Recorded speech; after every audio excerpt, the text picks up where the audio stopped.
Olá, agora nessa aula a gente vai falar de custeio, tá? Custeio, o que é isso, professora? São custos de uma empresa, como se dividem os custos. Vou falar para vocês de uma forma bem básica, tá? Uma forma inicial. Vocês concordam que tudo na nossa vida custa, né? Custa.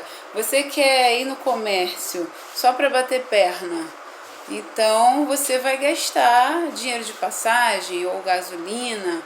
Se for de carro, vai gastar estacionamento, né? Não, professora, eu vou a pé. Ok, você vai a pé. Não vou gastar nada, professora, porque eu vou a pé. Comércio é pertinho da minha casa, eu vou a pé. Não vai gastar nada. Será mesmo que você não vai gastar nada? Será que você, vou gastar energia, mas eu vou fazer exercício físico, eu tô caminhando, ok.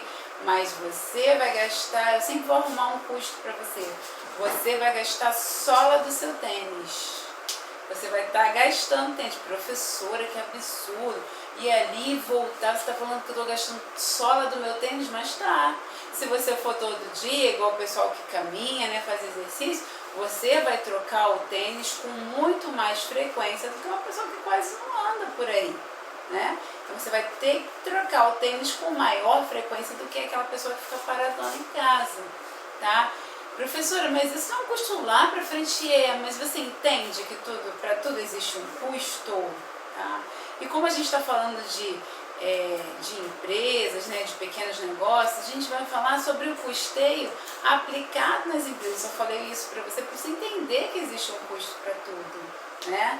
Então, professora, até eu comendo, vivendo em casa, vamos voltar para o exemplo de casa, eu tenho custo, claro que a gente gera um custo, é que a gente não pode ficar pensando muito nisso, senão a gente fica paranoico, mas isso é importante até para a gente organizar a nossa vida financeira, tá? Você comendo, você tem um custo, eu vou comprar quentinha, ok, então é o custo da quentinha. Professora, mas a quentinha está muito cara, R$13, R$11. Já teve tempo da gente comprar quentinha R$6, é verdade? Sim, mas a pessoa que faz, ela tem um custo para aquilo ali. Vocês sabem que as coisas do mercado não estão baratas, né? As coisas são caras. Você vai com R$100 no mercado, você compra quase nada, né? Então a pessoa que faz a quentinha, ela tem um custo. Essa aula é muito legal, porque vocês vão ver que não é só o custo daquela comida que está sendo servida ali, ela tem o custo do gás, ela tem o custo de luz, ela tem o custo do imóvel, se o imóvel for alugado, e se for dela também existe a depreciação do imóvel dela, né? Se tiver um entra e sai de pessoas, você está gastando piso. Nossa, professora, mas é verdade, gente. A pessoa numa empresa, ela precisa pensar nisso tudo, porque todo o custo do negócio precisa estar previsto, precisa estar embutido no preço. Então, vocês vão ver mais pra frente isso aí, mas é muito interessante vocês já aqui agora entenderem os conceitos, tá? Então, a pessoa que fornece a quentinha para você, ela não está gastando só com a comida. Tem outros custos envolvidos ali.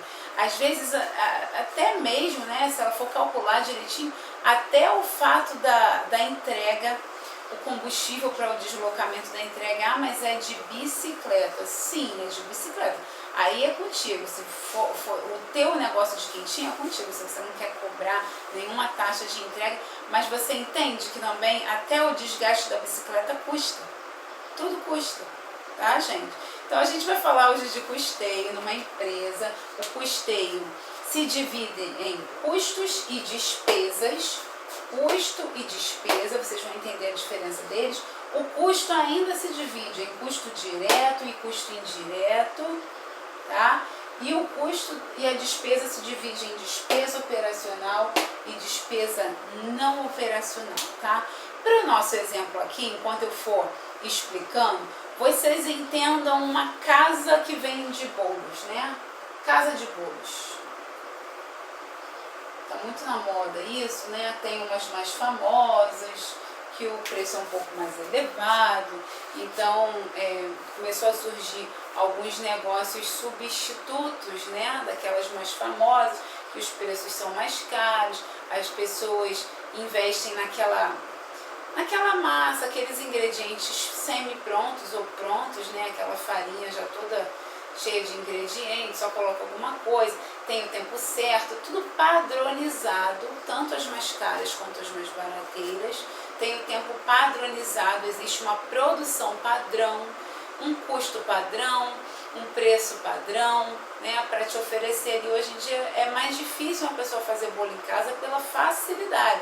Perto da minha casa tem de vários preços, tem tanto aquelas que vendem, as mais famosinhas, que vendem os bolos, um bolo simples, né, simples. Tô falando do confeitado não, tô falando do bolo mais caseiro mesmo, 20 e poucos reais, né, 30 e poucos reais, e tem aquelas que chegam a vender a 13, 14 reais, que são marcas alternativas, e as que eu provei, muito boas também, né, porque também se não for bom a gente não compra de novo. Então vocês imaginem para o nosso exemplo, para a nossa explicação, uma casa de bolos, ok? Então, custo direto e custo indireto. Professora, inicialmente, explica pra gente a diferença de custo e despesa, tá? Primeira variação, primeira separação, primeira classificação que eu vou dar para vocês. Diferença de custo e despesa. Gente, é simples. O custo são as coisas que custam um valor, né?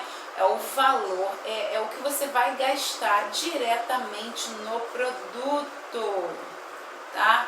Diretamente no produto, que alteram conforme a produção.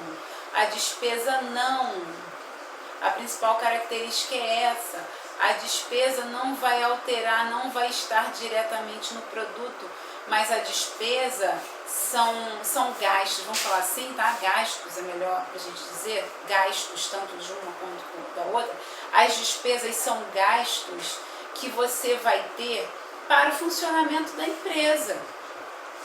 E os custos são gastos que você vai ter no seu produto, tá? Então vamos lá, vamos para os exemplos da nossa casa de bolos.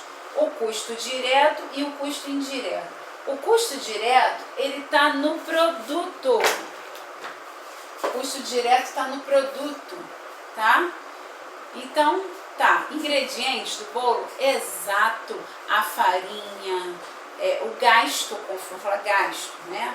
O gasto, para vocês entenderem que é um desembolso financeiro, um desembolso de dinheiro, tá? É o gasto com farinha, é o gasto com fermento, tá? Se for de chocolate, é o gasto com chocolate em pó, é o gasto com açúcar, né? Se for de laranja, é o gasto com a laranja ou com o suco da laranja, tá? Então, o custo, ele tá no produto, ok? Só um instante aqui. Então, o custo está no produto, o gasto está diretamente no produto. Então, aqui o exemplo que eu vou dar para você são os ingredientes, ok? Ingredientes. Só um instante.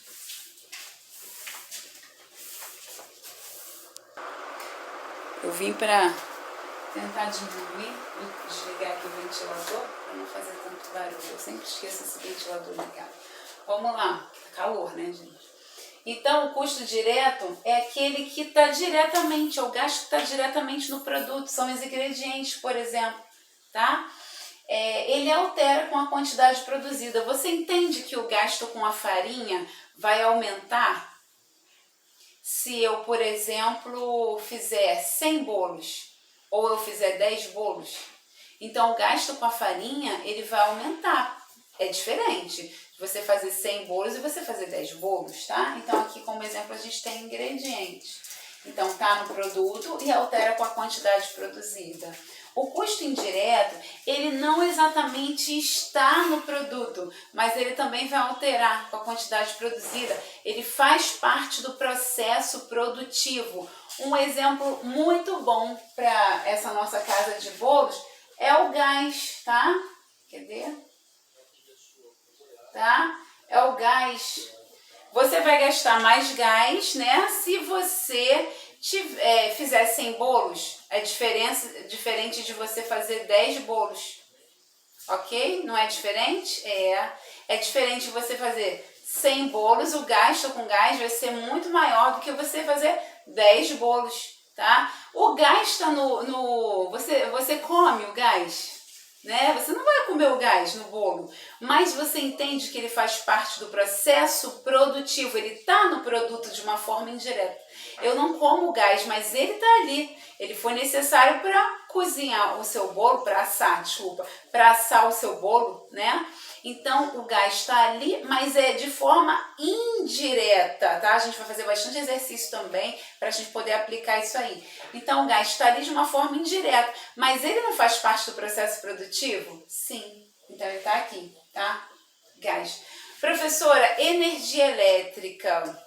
Tem muitos teóricos que entendem energia elétrica como uma despesa e outros entendem energia elétrica como um custo, mas o segredo para você destrinchar esse mistério tá no tipo de serviço ou no tipo de produto, tá, gente? Se você, por exemplo, for um serviço de lava-jato que você tem que ligar aquela pistola de água, né, na energia elétrica, é claro que aquilo ali vai ser um custo, porque está diretamente ligado ao produto. Sem aquilo você não vai produzir, não é verdade? Você tem opção de fazer sem aquilo? Não.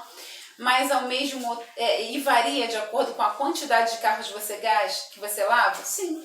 A mesma coisa, por exemplo, na nossa casa de bolos. Vamos supor que você tenha um forno um forno elétrico, por exemplo, você passa tudo no forno elétrico. Então você entende como a energia elétrica, nesse caso, ela vai fazer parte do processo produtivo de forma indireta? É o forno elétrico. Se você assar 100 bolos, é diferente da energia que você vai gastar assando 10 bolos. Não é verdade? Agora, professora, por exemplo, se eu virei à noite fazendo docinho, é claro que a minha energia elétrica vai aumentar, né? Então, virou, né, um custo, porque não está indiretamente ligado à sua produção. Vocês estão entendendo?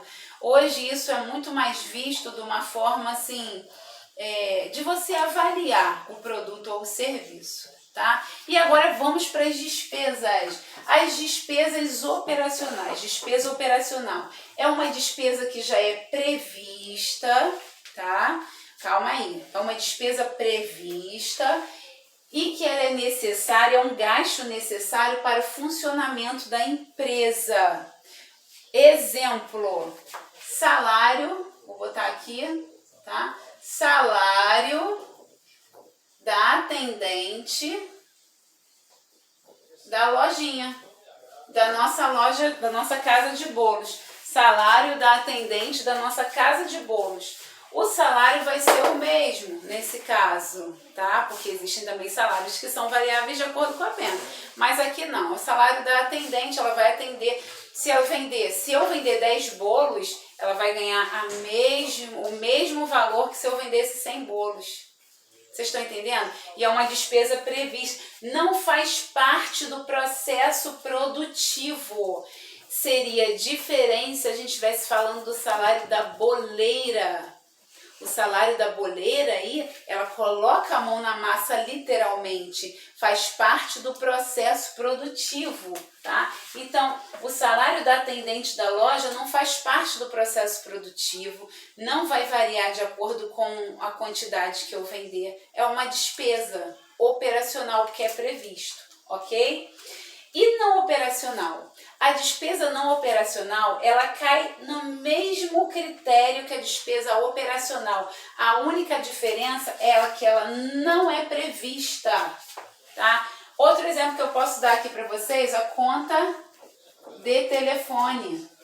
A conta de telefone aqui, tá? É uma despesa prevista, é claro que vai variar de acordo com o meu uso, né? Mas assim, não está ligado ao processo produtivo, tá? No meu caso, porque eu não vendo, não é televendas, tá? Aqui nesse caso, é por isso que quando eu passar um exercício para vocês, eu vou ter que especificar direitinho as coisas, não é televendas, é só atendimento presencial, tá? Então, a conta de telefone também é um exemplo.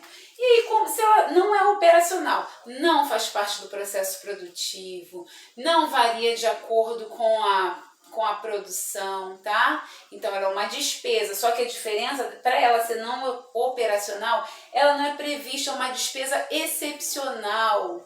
ou ela não é prevista, e aqui a gente também pode botar excepcional. Como assim, professora? Por exemplo, meu telefone quebrou. Então, é o conserto do telefone. Ah, eu não tinha previsto, puxa, eu vou ter que consertar, tá? Então, não faz parte do processo produtivo, mas também não estava previsto o conserto de telefone. E uma despesa excepcional. Excepcional quer dizer assim, pode ser uma quebra, um conserto? Pode, mas também pode ser algo a mais, tipo, eu sei que no mês de dezembro eu tenho mais funcionários, assim, não está dentro do meu plano mensal, mas é excepcional, então eu posso pagar um salário a mais, tá? Um salário a mais, um funcionário extra é uma despesa excepcional, tá?